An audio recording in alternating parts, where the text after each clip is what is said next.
안녕하십니까 여러분, 김비디오입니다. 오늘은 여러분에게 또 하나의 제품을 소개해드리고자 이렇게 영상을 만들게 되었습니다. 본격적으로 리뷰를 시작하기 앞서서 여러분에게 설명을 드릴 것이 몇 가지가 있는데요. 근래에 제가 리뷰 영상을 좀 많이 올렸잖아요. 그래가지고 몇몇 분들이 저한테 앞으로는 뭐 촬영 편집 방법 같은 거 안 알려주고 테크 유튜브로 전향할 거냐라고 이렇게 막 물어보시는 분들이 계시더라고요. 그래가지고 우선적으로 죄송하다는 말씀을 드리고 싶었습니다. 제가 최근에 들어오게 된 제품 리뷰들이 좀 많아요. 저도 여러분을 위해서 준비해둔 꿀팁 리스트들이 굉장히 깁니다. 지금 굉장히 많이 밀려 있는데 뭐 일단 여러분들도 아시겠지만 제품을 이미 받아놓은 상태에서 계속해서 미룰 수가 없기 때문에 최대한 빠르게 제품 리뷰들을 다 끝낸 다음에 여러분에게 더 유익하고 알찬 꿀팁들로 찾아뵐 수 있도록 노력을 하겠습니다. 절대로 제가 테크 유튜브로 전향하는 것이 아니고요.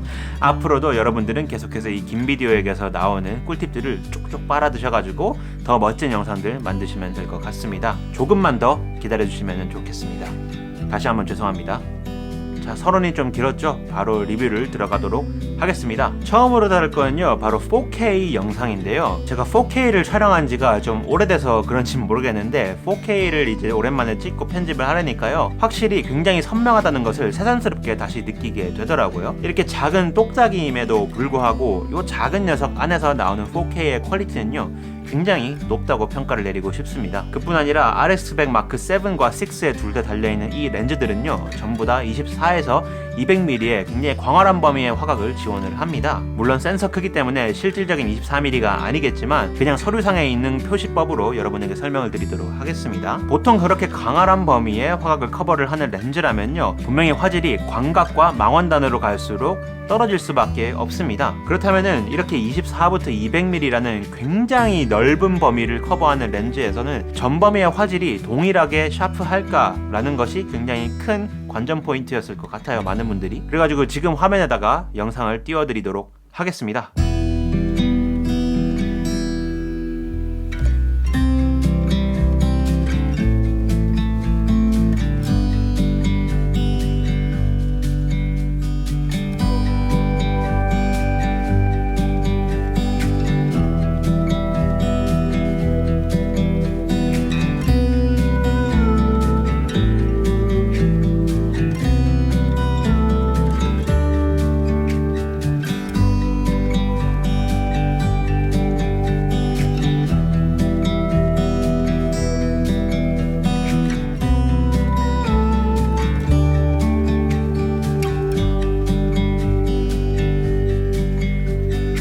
보시다시피 소니의 4K는요, 언제나 그렇듯이 굉장히 샤프한 것 같습니다. 그 다음으로 다룰 거는요, 슬로우 모션인데요. 소니는 항상 하극상 바디를 계속해서 만들어내는 것으로 유명하죠. 슬로우 모션 또한 다르지 않습니다. 당연히 풀 HD 120프레임의 오토포커스가 되는 슬로우 모션을 지원을 하고요. 120프레임 말고도 240, 480, 960프레임의 어마어마한 슈퍼 슬로우 모션을 보유하고 있습니다. 제가 쭉 테스트를 해본 결과 제일 쓸만한 거는요, 역시나 120프레임입니다. 소니가 비트레이트가 그렇게 강한 편이 아닙니다. 그래서 프레임 수가 많으면 많을수록 그 1초 안에 들어있는 정보량을 쪼개고 또 쪼개고 계속해서 쪼개는 것이기 때문에 프레임 수가 960프레임까지 가면은 풀 HD임에도 불구하고 화질이 매우 많이 깨지는 것을 보실 수가 있습니다. 지금 화면에 보시다시피 광량이 충분히 확보된 공간에서 촬영했는 480프레임은요, 어느 정도 쓸만한 퀄리티를 보여주었습니다. 하지만 해가 저 산 너머로 지나간 이후에 촬영해낸 푸티지들은요, 그레인이 굉장히 많이 꼈는 것을 확인을 하실 수가 있고 화질이 그냥 일반 HD 720p 정도로 되어 보이는 수준으로 떨어지는 것을 확인하실 수가 있습니다. 그래서 이렇게 HFR 기능을 사용을 하실 때, 하이 프레임 레이트 기능을 사용을 하실 때는요, 반드시 광량이 매우 잘 확보되어 있는 공간에서만 촬영하시는 것을 추천드리겠습니다. 실내 밝은 공간에서 촬영하는 것도 어쩌면 부족할 수도 있어요. 그냥 태양광 아래에서만 촬영하는 것을 추천을 드리겠습니다. 세 번째는요, 픽처 프로파일에 대해서 다루려고 합니다. 역시나 이 카메라 또한 S-Log2, S-Log3, 시네2, 시네4 등등 수많은 픽처 프로파일들을 지원을 합니다. 그 중에서 제가 유심히 테스트했는 픽처 프로파일은요, 두 가지인데요. 바로 S-Log2와 HLG3입니다. 확실히 그레이딩을 진행을 해주시면요, S-Log2는 약간 색이 깨지는 모습을 발견할 수가 있었습니다. 그렇기 때문에 상대적으로 그레이딩을 조금 덜 해도 되는 HLG3를 사용하시는 것을 추천드리도록 하겠습니다. 그 다음은 저조도를 좀 얘기를 해야 될 것 같은데요. 역시나 굉장히 작은 1인치 센서를 가지고 있는 카메라에 좋은 저조도를 기대하는 것 자체는 좀 저의 오산이었던 것 같습니다. 그래도 지난작인 RX100 Mark 6보다는 약간 더 좋아진 것 같은 느낌을 받기는 했지만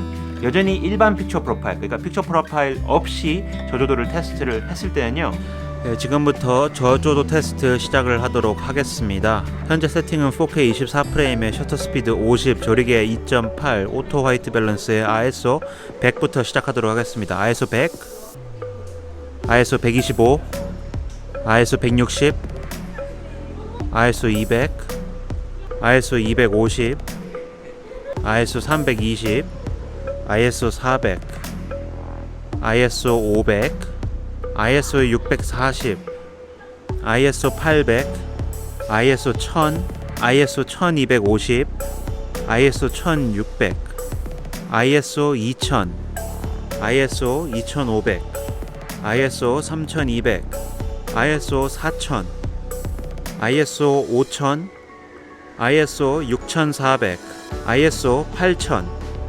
ISO 1만, ISO 12800. 지금까지 픽처 프로파일 없이 스탠다드로 촬영을 했는 결과입니다. ISO 4000과 ISO 5000까지는 쓸만한 품질의 저조도 퍼포먼스를 보여주었습니다. 하지만 소니의 진정한 매력은 커스텀 픽처 프로파일에서 제대로 발휘가 되는 법이겠죠. 여기 우측 상단에 저조도에 최적화되어 있는 소니의 픽처 프로파일을 공유를 해드릴 테니 가셔서 확인을 해보시고 소니 유저들은 꼭 그 커스텀 픽처 프로파일을 적용을 해서 저조도 상황에서 촬영을 진행하시기 바라겠습니다. 테스트를 해보니까 꽤나 큰 차이를 보여주었거든요. 자, 픽처 프로파일 2 커스텀 픽처 프로파일로 촬영을 해보도록 하겠습니다. 저조도에 최적화되어 있는 픽처 프로파일 같은 경우는 우측 상단에다가 링크를 걸어둘 테니 가서 확인해 보시면 좋겠습니다. 지금 현재 세팅은 4K 24프레임, 셔터 스피드 50, 지금 살짝 줌인을 했기 때문에 F값은 4, 화이트 밸런스는 오토, ISO는 100부터 시작하도록 하겠습니다. 현재 ISO 100, ISO 125, 160, 200, 250, 320, 400, 500, 640, 800, 1000, 1250, 1600, 2000, 2500, 3200, 4000, 5000, 6400, 8000, 1만, 최대 ISO 12800입니다. 아니나 다를까 커스텀 픽처 프로파일을 적용한 후에는요, ISO 8000까지는 제법 쓸만한 저조도 퍼포먼스를 보여주었습니다. ISO 4000과 ISO 8000은 꽤 큰 차이라고 할 수 있겠죠. 이 카메라로 저조도 상황에서 촬영을 진행하고 싶으시다면 반드시 커스텀 픽처 프로파일을 적용해서 촬영을 진행하시기 바라겠습니다. 그 다음은요, 수많은 소니 유저들이요 끊임없이 소니에게 요구했는 기능을 드디어 RX100에 넣어 주었습니다. 그것은 바로 여기 옆에 달려있는 작은 마이크 잭인데요. 저는 이 마이크 잭 하나 때문에라도 이 카메라는 완전히 다른 카메라가 됐다고 말씀을 드리고 싶습니다. 그동안 RX100 Mark 6를 가지고 있으면서도 잘 사용하지 않게 됐던 이유는요, 명색이 브이로그 카메라인데 밖에 돌아다니면서 촬영을 하기에는요, 주변부 소리를 너무 잘 받아들이고 바람이 불면은 거의 쓸 수가 없는 음질 상태가 되기 때문이었는데요. 이 RX100 Mark 7 같은 경우는 이렇게 로데 비디오 마이크로 같이 이렇게 작은 마이크를 옆에다가 달아가지고 촬영을 진행할 수 있게끔 만들어진 정말 혁신적인 카메라가 되었습니다. 이렇게 돼야지 좀 비로소 제대로 된 브이로그 카메라라고 할 수 있지 않을까요? 자, 마지막으로 다룰 거는요, 오토포커싱 기능의 대폭 상승인데요. 여러분들도 아시겠지만 몇몇 사람들은 오히려 캐논보다 소니의 오토포커싱 시스템을 훨씬 좋아하시는 분들도 계십니다. 캐논 같은 경우는 약간 뭔가 매뉴얼 포커스 풀 같이 뭔가 좀 부드럽게 삭삭 움직인다면은 소니 같은 경우는 굉장히 빠르게 삭삭삭 원하는 포커싱을 딱 잡아내는 스피디한 오토포커싱 기능을 보여주었거든요. 그런데 이 RX100 마크 7에는요, 소니계의 1DX 같은 A9의 오토포커싱 기능을 고스란히 담고 있습니다. 그래서 그런지 사진을 찍을 때 굉장히 빠르게 오토포커싱을 잡는 모습을 보여주었는데요. 새로 추가된 오토포커싱 기능 중에서 저의 눈을 가장 많이 사로잡는 기능은 바로 동물 아이 오토포커스였습니다. 역시나 그 기능을 테스트하지 않을 수가 없죠. 함께 영상 보고 오시죠.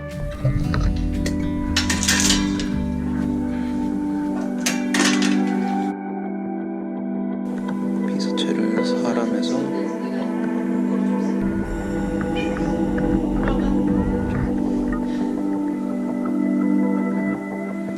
인식 못하는데? 한다. 좀 가만히 있어야 돼. 한다. 대박. 마리.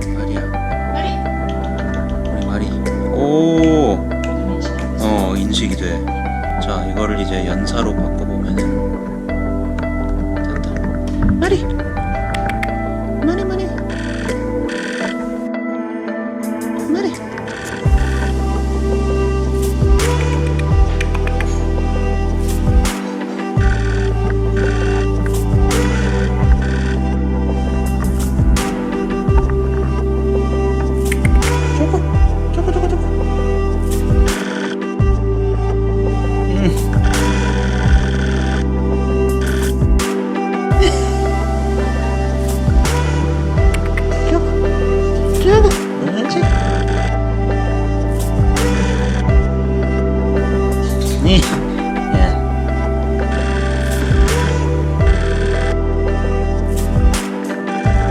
적당히 조금만 더 넣어줘봐요.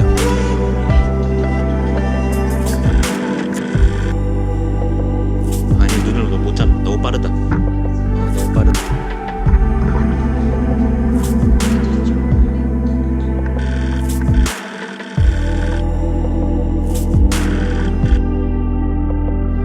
빠르면 좀 놓치긴 한다.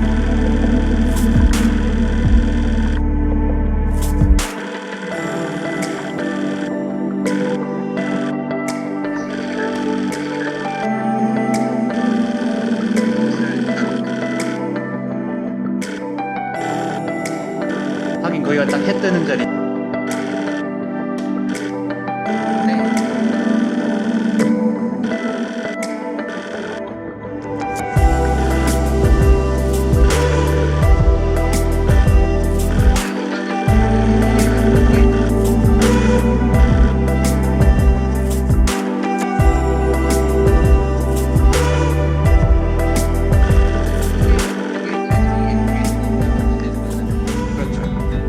테스트를 하면서 느꼈는 거는요, 진짜 소니 대박이다 라는 생각밖에 들지 않았습니다. 놀라울 정도로 정확하게 동물의 눈을 잡아내더라고요. 진짜 이런 기술력 하나만큼은요, 소니를 따라올 자가 없는 것 같기는 합니다. 하지만 정말 극적인 상황, 그러니까 저희 고양이들이 조금 흥분해가지고 엄청 빠르게 움직이는 그런 상황에서는 역시나 눈을 따라가지는 못합니다. 그리고 포커싱이 나가는 경우는 정말 드물지만 존재를 하기는 합니다. 지금 화면에 보시다시피 촬영하는 대상과 렌즈 사이에, 그러니까 렌즈와 고양이 사이에 다른 물체가 껴있으면은 그 물체를 포커싱을 잡는 경우도 간혹가다 생기기는 했습니다만 아주 드물게 그런 일들이 일어났기 때문에 안심하고 애니멀 아이 오토포커싱을 사용할 수가 있었습니다. 이 카메라 솔직히 막 엄청 기대하지 않았는데 저희 집 고양이 찍을 땐 너무 좋더라고요. 동물의 눈을 검출해내니까 진짜 애완동물 키우는 사람으로서는 너무너무 만족스럽게 사용을 하게 되는 것 같습니다.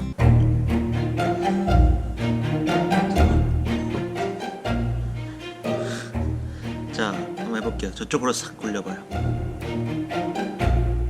오, 따라가. 조금.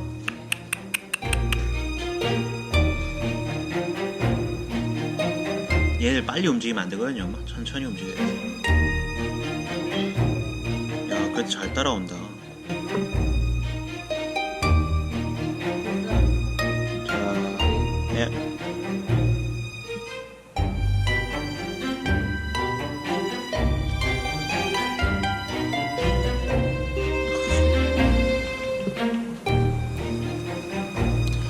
아예 오토포커싱보다 이게 더 편한 것 같기도 하고.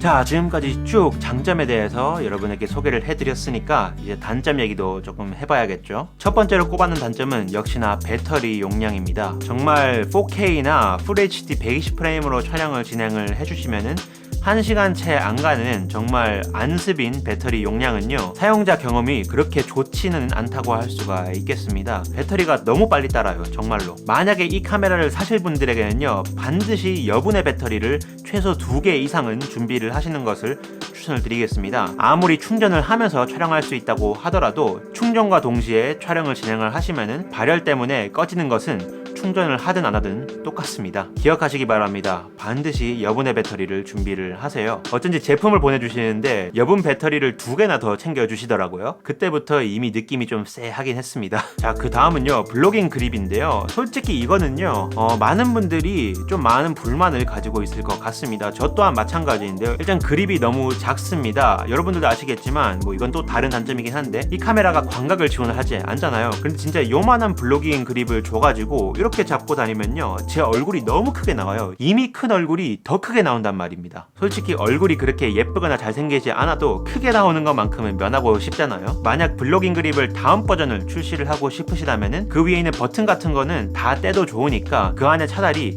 내장 배터리를 만들어 가지고 충전과 동시에 촬영할 수 있는 그런 기능을 넣어 주셨으면 좋겠습니다. 제발 발열 문제도 좀 해결해 주셨으면 좋겠고요. 진짜 배터리가 포함된 블로깅 그립이면요, 모두가 살 수 있을 것 같습니다. 마지막은요, 화각 얘기인데요. 바디가 워낙 작다 보니까 망원단으로 줌을 당겼을 때는요, 손떨림이 굉장히 많이 들어갑니다. 그래가지고 저 같은 경우는 이렇게 밑에 작은 삼각대를 끼워서라도 무게를 추가해서 촬영을 진행을 했었는데요. RX100 시리즈를 가지고 계신 분들이라면은 반드시 무게를 추가하실 방법을 찾아가지고 조금 더 묵직하게 만드셔서 촬영을 진행하시면 손떨방에 훨씬 더 도움이 되는 것을 발견하실 수 있을 것입니다. 그뿐 아니라 어차피 바디가 가벼워가지고 망원단을 그렇게 많이 사용하는 사람이 별로 없을 것 같으니까 망원을 조금 줄이는 한이 있더라도 광각을 차라리 넣어주면 어떨까 싶은 그런 바람이 있습니다. 명색이 블로깅 카메라인데 광각이 없는 거는 솔직히 약간 상식적으로 이해가 안 되기는 합니다. 그래가지고 이렇게 들고 블로깅을 하기보다는 저 같은 경우는 이렇게 밑에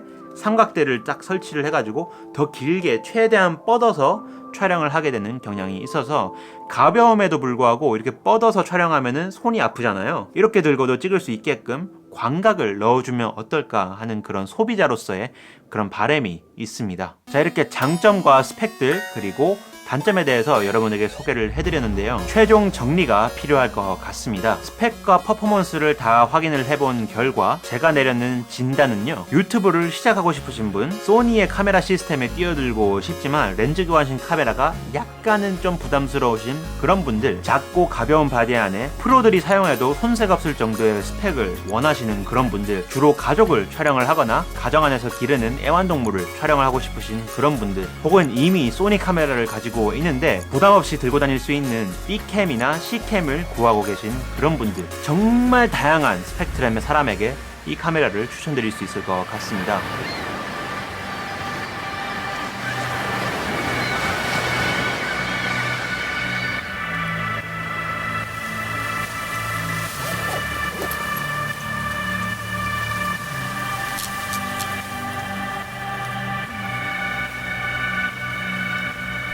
여러분, 도착했습니다. 멋지죠?